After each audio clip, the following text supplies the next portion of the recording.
Rosalie and Kevin, this is the second time I've been on the plenary stage at SOCAP over the years, and I'm really grateful for this particular time slot right after lunch on Friday. It's the best, because thank you very much. So I'm really only here as a prop because Bill Strathmann is main event. Bill is the CEO of Network for Good, and Bill, what the heck is Network for Good? It could just be about anything. That's true. Yeah, the name is a little vague, but it sounds great. It's better than the Network for Evil, so that's why we went with it. We are a lot like PayPal for charity, simply put. It's a little more complicated than that, but basically we provide a donation page and fundraising software and payments platform to nonprofits, thousands of nonprofits. So if a small nonprofit has a website and they want to receive donations, PayPal's not exactly built for that. Ours is, and it's very easy to use. We also provide free training on how to raise money online, and we do that for about 100,000 nonprofits. So it's, yeah. You're a brand new startup? You just started last week? Or? So that's the idea, right? Fundraising for nonprofits, both the know-how and then the software. But no, I'm not the founder either. The founder is a guy named Steve Case. You guys might have heard of him. And he back in the wake of 9/11, created a nonprofit. AOL, Yahoo, Cisco, all three came together with a $10 million grant, seed grant for Net for Good. And the idea was, simply then to make it as easy to donate online as it is to shop online. And so they started it with a $10 million grant. About 2 years later, I came in as kind of a turnaround guy because they had spent that money. Now, wait a second. You were a consultant. Why would you go to work for a nonprofit? That's a good question. So I was actually, before I was a consultant, I was actually a social entrepreneur. Before it was like a name or even cool. It was actually kind of lonely to be a social entrepreneur back then, and I didn't know that's what I was. So I was, a tree-hugging philosophy major who went to get his MBA to change the world, as one does. And so that was kind of my, I don't know, what about me made me want to do that from the start. But, my heroes were Anita Roddick and Ben & Jerry's back in the day. But I sold out.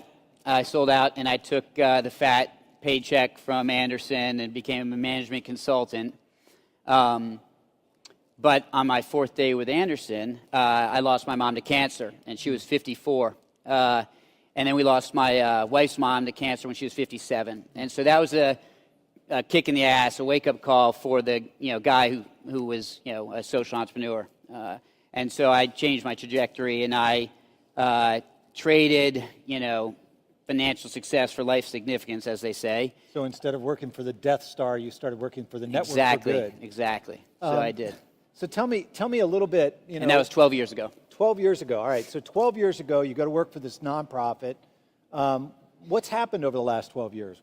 Tell me a little bit about the story of Network for Good. Is it a nonprofit today? It is not.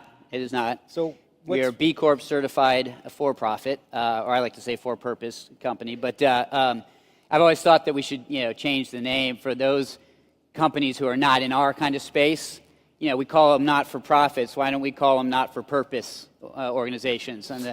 But anyway, so it was a nonprofit when I joined, and so the task at hand was turn it around, raise money. So I raised, over the course of about 6 years, another $10 million. So $10 million grant to start, $10 million in funding, and importantly, along the way, it didn't have a business model when I joined, so we built a business model. And we got the point in 2011 where we were self-sufficient on earned revenue alone as a nonprofit. And so we're kind of this cool technology company. So we're charging, $70 a month to nonprofit for the donation page. It's software as a service is what we are. And then a transaction fee, 3%, because we have to pay credit cards, so we have a little margin. Anyway, we built up this business model where we were break even and a nonprofit. And it got harder and harder to raise money at that point. So, in part because we were victims of our success. I mean, so what we did is we switched to becoming a for-profit, and the reason was that we are now a nonprofit with this great service, right, for other nonprofits, and we're break even, but we're not making enough money to really reinvest. And we were about the mission. We wanted to unleash generosity on a massive scale. And so I said to my board, listen, if we're going to go big, then we need to raise more capital, and I'm not going to be able to do it because now, I'm competing for donations from organizations that, frankly, need it more because I've got to earn revenue. And so we spun it out and created a for-profit B Corp, and because I needed capital, it was harder to attract talent as a .org, and the governance was somewhat less nimble as a nonprofit than a privately held company. And I think you were also starting to face some competition from better funded for-profits. Yep, exactly. So how did you do this? How did you go from being a nonprofit to a for-profit? That had to have been really simple. So, full disclosure, Todd is our legal counsel, was our legal counsel. So this is kind of like Obi-Wan Kenobi interviewing, I'll take Luke Skywalker, but anyway, what we did was, it was a balance, right? So we actually looked at some impact investors, right, to do it. And the idea was, how do we, obviously, not lose our mission? So how do we ensure that we have mission insurance or mission lock, as you guys have heard us talking about in this conference this week? And then also, how do we not scare away the money? Because the impact investing at that stage, we're kind of impact investing with a lowercase I, right? Because we're helping the helpers. And so we didn't fit the profile for the very, very, very small, relatively speaking, pool of capital for impact money. Yep. And so I figured, all right, we need to be attractive to that much larger pool, and maybe one partner at this traditional private equity firm will see what we're doing and get interest. And that kind of rounding error in terms of the maybe the 1% of all that money is bigger, and it was at the time, than all the impact money. Mm-hmm. So the task was, how do you not scare away the money, right, but not sell your soul and lose the mission? Right. So how did you do that? Well, and then both in the short and long term. So the way we did that, I've got 6 B's that we used. Okay, just to keep it easy. One, the buyout. So what we did is we created, what does an investor invest in a company for? To have an exit. So how do we protect from them, to keep with the Star Wars theme, how do we protect from them selling to Darth Vader, right, the private equity? And so we put in this Zuckerberg-like stock called Founders Preferred Stock that couldn't get diluted, couldn't get voted out, right? And that Founders stock contains a veto on exit. If they go counter to mission or want to sell, if the private equity investor wants to sell the company to Darth Vader. And just to be clear, who owns that? The nonprofit. So that's the cool thing. We're not that novel in being a social, a B Corp certified company, but we are pretty novel in that we have a nonprofit owner and a traditional private equity firm owner, and then employee options. Because what we did is we kept the nonprofit intact. That was very important because that gives you somewhere to put the charitable assets at the end of the day, right?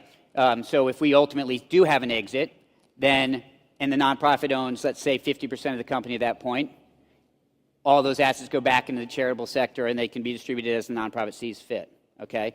And so we have the nonprofit owner and then the private equity owner. And those are the two masters that we're trying to solve in terms of walking this tightrope. So the nonprofit has veto on the buyout. What are the other 5 Bs? So the other 5 Bs. So bylaws. So, we, with the help of Todd and Jones Day, put in, there's the ad, we put in the bylaws so that we could address a larger set of stakeholders than just the shareholders, right? Because obviously, the number one thing you want to protect from is if the nonprofit puts a veto to the investors, they can say in a traditional corporation, well, you're breaching your fiduciary responsibility if you don't take the highest offer, right? So if Darth has a higher offer than, I don't know who, Obi-Wan, then they can get sued. So that was very important, is protecting that ability. In fact, I would say for the total geeks out there, what we did is we incorporated it in New York.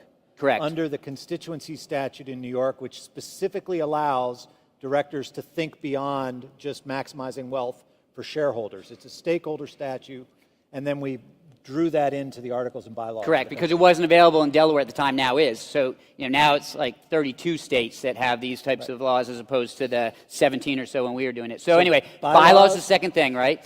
And so it's just a concept of a broader set of stakeholders. And that also enables us to get B Corp certification, which we now have, the good housekeeping seal that you are doing this stuff. Second was brand. And so we're like, I'll say, okay, that's good on the exit, but what about along the way? How do we control the company from, the private equity firm from making the company go off mission? And so the Network for Good name was a big part of the value. And so instead of putting that into the company when we took it out of the nonprofit licenses it to the company, right? And so if I'm running the company, right, and if I, with the private equity firm, start to, use our platform for gambling or whatever, they can say, okay, you can do that, but you're not doing it under the Network for Good name, and they can pull the license back, right? And then the investor gets nervous, they go, well, what about if we want to have an exit? The Network for Good name is everything. It's okay, it'll transfer on exit, right? It'll transfer on exit with the acquisition. So the third one was the brand.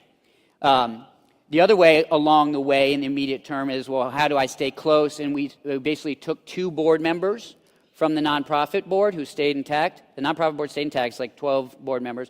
We took 2, we put them on the board of the company. And so now the board of the company is me, the 2 board members from the nonprofit, and then 2 representing the investors. And so Bill's the swing vote. And those board members are anchored in by that special class of stock. Correct. You can't. Owns. Right. Exactly. So board, bylaws, buyout, brand. Yeah, I couldn't think of a B for people, so I used Bill. And Bob, who is my CFO, and he actually really is named Bob. And so Bill and Bob, this is actually one of the most important pieces as far as I'm concerned. They actually dress up as Ted and Bill. The Excellent Adventure thing. Never mind. Yeah, right. Exactly, Bill and Ted's. So, I didn't change overnight when we, I'm the same guy that took the job for the nonprofit with no hopes or dreams of ever having it be a for-profit, to be honest. And then we left Bob as the CFO of the .org. And so now he and I have been working together for 7 years, and so there's a relationship there. I have a relationship with the board, so the people was a huge piece for me. I mean, I was really nervous that they were going to put do some national search and put somebody else in front of the .org and and I've seen that movie before, and it can go awry. And so that was a really big piece for me. And the last one, I can't believe we're actually going to get this done in time. The last one is business.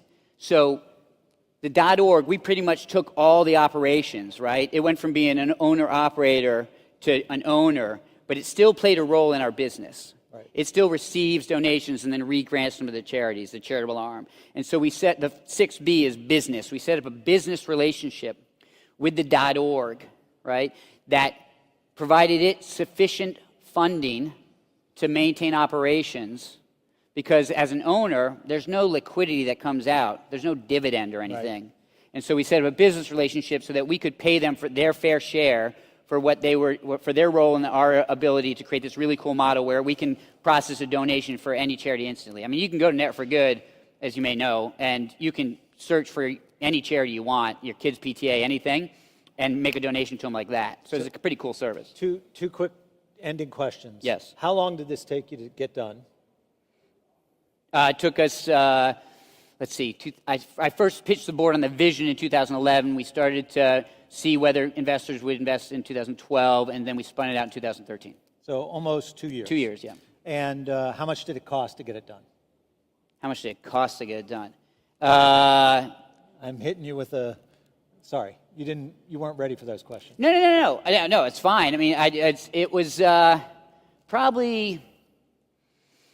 we had some. I was a little. You provided the services pro bono. Pro bono. Yeah, so I didn't know if that was. No. It's okay, because now everybody's gonna come running up. But probably about 250. Okay. 250 grand. And okay. And just backing out 10,000 feet. Yeah.